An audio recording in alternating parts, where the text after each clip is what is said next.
ശ്രാവണിന് ഇത്രയും ശക്തി ഉണ്ടാകുമെന്ന് മേഘ കരുതിയില്ല. അവൾ നിലത്ത് വീണ് കിടക്കുന്ന രാഹുലിനെ നോക്കി. ഒറ്റയ്ക്ക് എഴുന്നേക്കാൻ പോലും അവന് പറ്റുന്നില്ല. അവൾ രാഹുലിനെ പിടിച്ചെഴുന്നേൽപ്പിച്ചു. നല്ല വേദനയുണ്ടോ രാഹുൽ? മേഘ സങ്കടത്തോടെ ചോദിച്ചു. തന്നെ പോലൊരാളെ ശ്രാവൺ ഒറ്റയടിക്ക് വീഴ്ത്തിയെന്നോർത്തപ്പോൾ രാഹുലിന് വല്ലാത്ത നാണക്കേട് തോന്നി. ഹേയ്, എവിടെന്ന്? നീ എന്റെ മസിൽ നോക്ക്. അവൻ അടിച്ചതുകൊണ്ടാ ഞാൻ വീണേന്നാണോ നീ കരുതിയേ? അതൊന്നുമല്ല, പെട്ടെന്ന് BP ഷൂട്ടായി. അല്ലാതെ അവനെപ്പോലൊരുത്തൻ എന്നെ ഒന്ന് തൊട്ടെന്ന് വെച്ച് എനിക്കൊരു ചുക്കും സംഭവിക്കില്ല. രാഹുൽ ചമ്മൽ മറക്കാൻ വേണ്ടി അവളോട് പറഞ്ഞു. ആ ലൂസറിന്റെ പുറകെ നടന്നിരുന്നെങ്കിൽ ജീവിതം തന്നെ വെറുത്തുപോയെന്നെ. രാഹുലിനെ നോക്കി വശ്യമായി ഒന്ന് ചിരിച്ചുകൊണ്ട് അവൾ ഓർത്തു. ഈ സമയത്ത് ശ്രാവണിന്റെ കൂടെ അമൃതയും ഉണ്ടായിരുന്നു. ഫോട്ടോസ് കണ്ട് ശ്രാവണിന്റെ മുഖം മങ്ങുന്നത് അമൃത ശ്രദ്ധിച്ചു. നീ ഇപ്പോഴും മേഘയുടെ കാര്യം വിട്ടില്ലേ? അവൾ ഓരോന്ന് ചെയ്യുന്ന കണ്ട് സങ്കടപ്പെടാൻ പോയാ നിനക്ക് അതിനെ നേരം കാണും. അമൃത ശ്രാവണിനെ ആശ്വസിപ്പിച്ചു. ശ്രാവൺ ഒന്നും മിണ്ടാതെ അവിടെ നിന്നും പോകാനായി എഴുന്നേറ്റു. അമൃത അവന്റെ തോളിൽ പിടിച്ച് തനിക്ക് നേരെ തിരിച്ചു നിർത്തി. നിനക്ക് വ്യക്തമായി മനസ്സിലായതാ അവളുടെ സ്വഭാവം. പിന്നെ എന്തിനാ അവളുടെ കാര്യോർത്തിങ്ങനെ വിഷമിക്കുന്നേ? നിനക്ക് ഞാനൊരു ട്രീറ്റ് തരാം. ഇന്ന് എനിക്ക് കുറച്ച് പോക്കറ്റ് മണി കിട്ടിയിട്ടുണ്ട്. അതുകൊണ്ട് നമുക്ക് അടിച്ചു പൊളിക്കാം, വാ. അമൃത ശ്രാവണിനെ ക്ഷണിച്ചു. ശ്രാവൺ അവളെ നോക്കി പറഞ്ഞു. മുൻപ് ഒരു ദിവസം ഞാനൊരു ട്രീറ്റ് തരാന്ന് പറഞ്ഞത് നിനക്ക് ഓർമ്മയുണ്ടോ? അമൃത പുഞ്ചിരിയോടെ അവനെ നോക്കി. ഓർമ്മയുണ്ട്. എന്നാ അത് ഇന്ന് തന്നെ ആയിക്കോട്ടെ. പക്ഷെ അന്ന് പറഞ്ഞ ഹോട്ടൽ മാത്രം നമുക്കൊന്ന് മാറ്റിപ്പിടിക്കാം. അമൃതയ്ക്ക് അത് കേട്ട് സന്തോഷായി. അവളുടെ കൈയും പിടിച്ച് ശ്രാവൺ പുറത്തേക്കിറങ്ങി. കോളേജിന്റെ മുന്നിൽ നിന്നും ഒരു ഓട്ടോ പിടിച്ചവർ ഒരിടത്തേക്കെത്തി. ഓട്ടോയിൽ നിന്നും ഇറങ്ങിയ അമൃത ഹോട്ടലിന്റെ പേര് വായിച്ച് ഞെട്ടിപ്പോയി. യവാജ റെസ്റ്റോറന്റ്. ആ റെസ്റ്റോറന്റിന്റെ പരിസരത്തേക്ക് പോലും വരാൻ അവൾക്ക് ഭയമാണ്. അത്രയ്ക്കും എക്സ്പെൻസീവാ യവാജ. എടാ ശ്രാവൺ, നിനക്ക് വട്ടായോ? നീ എന്താ എന്നെ ഇവിടെ കൂട്ടിക്കൊണ്ടുവന്നേ? ഇവിടുത്തെ ഫുഡിനൊക്കെ എത്രയാ വിലന്ന് നിനക്കറിയോ? നമ്മുടെയൊക്കെ വീടിന്റെ ആധാരം എടുത്ത് പണയം വെച്ചാലും ഇവിടെ 100 നേരത്തെ ഭക്ഷണം പോലും കഴിക്കാൻ പറ്റില്ല. അമൃതയ്ക്ക് വല്ലാത്ത ടെൻഷൻ ഉണ്ടായിരുന്നു. ശ്രാവൺ, നമുക്ക് പെട്ടെന്ന് തന്നെ പോവാം, അല്ലെങ്കിൽ ഇതൊക്കെ വലിയ പ്രശ്നമാവും. നമ്മളെ പോലുള്ളവർക്കൊന്നും പറ്റിയ റെസ്റ്റോറന്റ് അല്ല ഇത്. നീ വാ, ഇവരുടെ എല്ലാം കണ്ണിൽ പെടുന്നതിന് മുമ്പ് നമുക്ക് പോവാം. അമൃത ശ്രാവണിനോട് പറഞ്ഞുകൊണ്ടേയിരുന്നു. പക്ഷെ അവൻ അതൊന്നും മൈൻഡ് പോലും ചെയ്തില്ല. അമൃതയെ അവിടെ നിർത്തി ശ്രാവൺ മെൻസ് ടോയ്ലറ്റിലേക്ക് കയറി. ചെറിയൊരു പരിഭ്രമത്തോടെ അമൃത അവിടെ ശ്രാവണിനെയും കാത്തുനിന്നു. അപ്പോഴാണ് അവിടേക്ക് രാഹുൽ വന്നത്. രാഹുലിന്റെ തൊട്ടു പിന്നിലായി മേഘയും ഉണ്ടായിരുന്നു. മോളെ അമൃത, നീ എന്താ ഇവിടെ? ഇവിടെ വാഷ്റൂം കഴുകുന്ന ജോലി കിട്ടിയോ? അമൃതയെ അവിടെ കണ്ടതിന്റെ ഞെട്ടലിൽ മേഘ ചോദിച്ചു. മേഘ, വെറുതെ സംസാരിച്ച സമയം കളയണ്ട, നമുക്ക് പോവാം. ഇത് കഴിഞ്ഞ് ഞാൻ ഫിലിമിന് ടിക്കറ്റ് ബുക്ക് ചെയ്തിട്ടുണ്ട്. ഹോ, നിന്റെ കൂടെയാണോ ഇവിടെ വന്നത്? ഇവിടെ എന്താ, ഭിക്ഷക്കാർക്ക് ഭക്ഷണം കൊടുക്കുന്ന വല്ല പരിപാടിയുണ്ടോ? ഓരോ അലവലാദികൾ കയറി വന്നോളും. എന്താ മാഡം ഇവിടെ കൺഫ്യൂഷൻ? എന്തെങ്കിലും പ്രശ്നമുണ്ടോ? അയാൾ മേഘയോട് ചോദിച്ചു. എന്ത് 5 സ്റ്റാർ ഫെസിലിറ്റിയാ ഇവിടെ നിങ്ങൾ കസ്റ്റമേഴ്സിന് നൽകുന്നത്? കണ്ടില്ലേ, ഇതുപോലെ റോഡിൽ കൂടെ പോകുന്നവരൊക്കെ ഇവിടെ കയറി വാഷ്റൂം ഉപയോഗിക്കുന്നു. ഇതാണോ നിങ്ങളുടെ റെസ്റ്റോറന്റിന്റെ റെപ്യൂട്ടേഷൻ? വാ ശ്രാവൺ, ഇനിയെങ്കിലും നമുക്ക് പോവാം. എന്തിനാ വെറുതെ പ്രശ്നം ഉണ്ടാക്കുന്നത്? എന്താ മിസ്റ്റർ, നിങ്ങൾക്ക് ഇവിടുന്ന് പോവാനുള്ള ഉദ്ദേശമൊന്നുമില്ലേ? മാനേജർ അല്പം പരുഷമായി തന്നെ ശ്രാവണിനോട് ചോദിച്ചു. റെസ്റ്റോറന്റിൽ വരുന്ന ഒരു കസ്റ്റമറിനോട് ഇങ്ങനെയാണോ നിങ്ങൾ പെരുമാറുന്നത്? ശാന്തനായി ശ്രാവൺ ചോദിച്ചു. ഞങ്ങളുടെ കസ്റ്റമേഴ്സിനോട് എങ്ങനെ പെരുമാറണമെന്ന് ഞങ്ങൾക്കറിയാം. നിങ്ങൾ പഠിപ്പിക്കേണ്ട കാര്യമില്ല.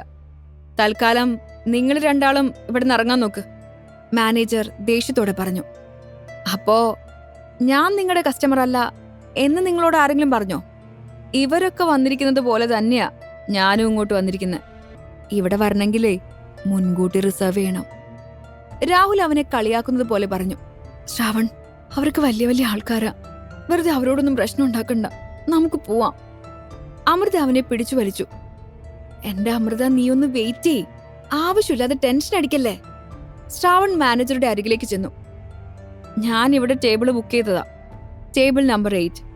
ശ്രാവൺ അങ്ങനെ പറഞ്ഞത് കേട്ടതും രാഹുൽ അവന്റെ അരികിലേക്ക് വന്നു. അത് കൊള്ളാലോ, നീ ടേബിൾ നമ്പർ 8 ബുക്ക് ചെയ്തോ? ഞാൻ ബുക്ക് ചെയ്തതും ടേബിൾ നമ്പർ 8 തന്നെയാ. അത്ഭുതമായിരിക്കുന്നു. നാണുല്ലടാ നിനക്ക് ഇതുപോലെ ഓരോ ഉടായ്പും പറഞ്ഞുകൊണ്ട് വരാൻ. മാനേജർ, നിങ്ങൾക്ക് ഞാൻ പറയുന്നത് വിശ്വാസമില്ലെങ്കിൽ ഈ മെസ്സേജ് നോക്ക്. സർ, ടേബിൾ നമ്പർ 8 നിങ്ങൾക്ക് റിസർവ് ചെയ്തിട്ടുണ്ട്. ദയവേത് എന്റെ കൂടെ വരൂ എന്നും പറഞ്ഞ് ശ്രാവണിനെ അയാൾ റെസ്റ്റോറന്റിനകത്തേക്ക് ക്ഷണിച്ചു. അതെങ്ങനെ ശരിയാവും മാനേജർ? ഞാൻ ബുക്ക് ചെയ്തതും 8-ാം നമ്പർ ടേബിൾ തന്നെയല്ലേ? 2 പേർക്ക് ഒരേ സമയം ഒരു ടേബിൾ ബുക്ക് ചെയ്യാൻ പറ്റുമോ? രാഹുൽ ചോദിച്ചത് കേട്ടതും മാനേജർ രാഹുലിന്റെ ഫോൺ വാങ്ങി റിസർവ് ചെയ്ത മെസ്സേജ് നോക്കി. സോറി സർ, സാറിന്റെ ബുക്കിംഗ് ജനറൽ വിഭാഗത്തിലെ 8-ാം നമ്പർ ടേബിൾ ആണ്. ഇവർ ബുക്ക് ചെയ്തിരിക്കുന്നത് പ്രീമിയം കസ്റ്റമേഴ്സിനുള്ള VIP വിഭാഗത്തിലെ 8-ാം നമ്പർ ടേബിൾ ആണ്. അതും പറഞ്ഞുകൊണ്ട് മാനേജർ ശ്രാവണിനെയും അമൃതയെയും അകത്തേക്ക് വിളിച്ചു. VIP വിഭാഗത്തിലെ 8-ാം നമ്പർ ടേബിളിന്റെ അരികിലേക്ക് എത്തി. അവിടെ ആകെ വൃത്തികേടായി കിടക്കുന്നുണ്ടായിരുന്നു. എടോ, ഇത് റിസർവ് ചെയ്ത ടേബിൾ ആണെന്ന് അറിയില്ലേ? കസ്റ്റമർ വരുമ്പോഴേക്കും വൃത്തിയാക്കിയിടണ്ടേ? അവിടെയുള്ള ജോലിക്കാരനോട് മാനേജർ ദേഷ്യപ്പെട്ടു. സർ, ഈ സീറ്റിൽ നേരത്തെ തന്നെ കസ്റ്റമർ ഉണ്ട്, അവര് വാഷ്റൂമിൽ പോയിരിക്കുക. ആ ജോലിക്കാരൻ മാനേജറോട് പറഞ്ഞു. അപ്പോഴേക്കും രാഹുലും മേഘയും അങ്ങോട്ടെത്തി. ഇത് ഞങ്ങൾ ഇരുന്ന സീറ്റാ. ഇങ്ങോട്ട് വന്നപ്പോ ഈ സീറ്റാ ഞങ്ങൾക്ക് കാണിച്ചു തന്നത്, മേഘ മാനേജറോട് പറഞ്ഞു. സോറി മാഡം, എന്തോ കൺഫ്യൂഷൻ വന്നിട്ടുണ്ട്, ഞാനൊന്ന് നോക്കട്ടെ. മാനേജർ അതും പറഞ്ഞ് പുറത്തേക്കിറങ്ങി.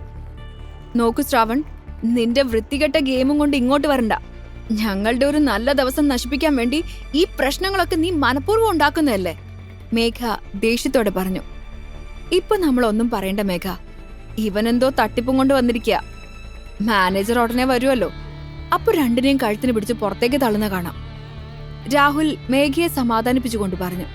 ശ്രാവൺ അവർ പറഞ്ഞത് കേട്ട് പ്രതികരിക്കാൻ നിൽക്കാതെ അവിടെ ശാന്തനായി നിൽക്കുകയായിരുന്നു. പക്ഷെ അമൃതയ്ക്ക് അങ്ങനെ നിൽക്കാൻ കഴിഞ്ഞില്ല.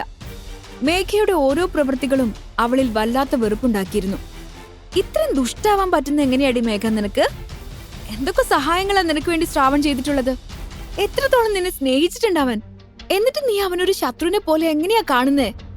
അമൃത ദേഷ്യത്തോടെ ചോദിച്ചു. അയ്യോ, നിന്റെ പ്രസംഗം കേൾക്കാൻ വേണ്ടി വന്നതല്ല ഞാൻ.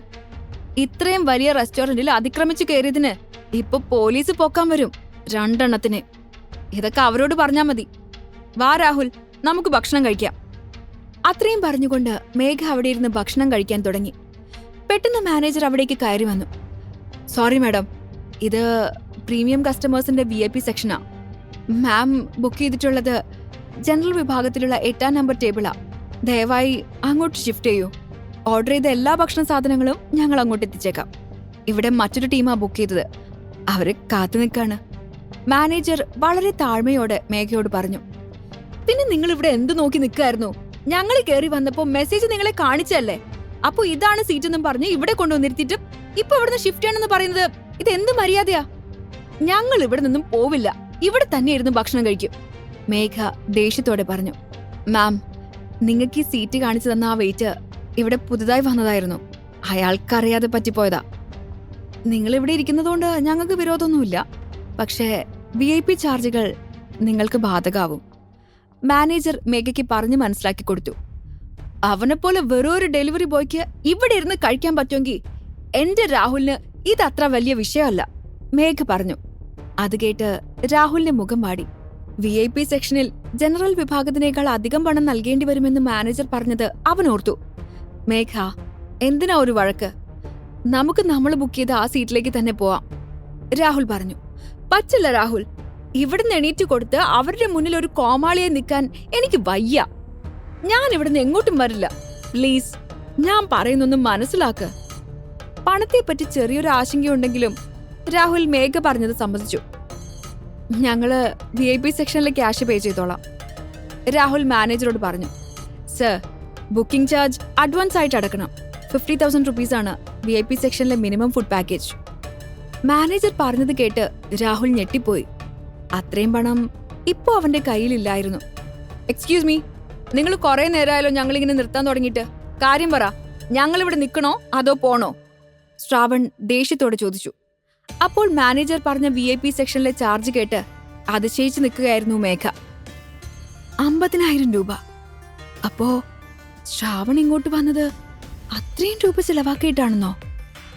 ഒറ്റയടിക്ക് അത്രയും വലിയൊരു തുക ഒരു കഫേയിൽ കയറുന്നതിന് വേണ്ടി ചെലവാക്കാൻ മാത്രം പണം അവനിത് എവിടെ നിന്ന് കിട്ടി?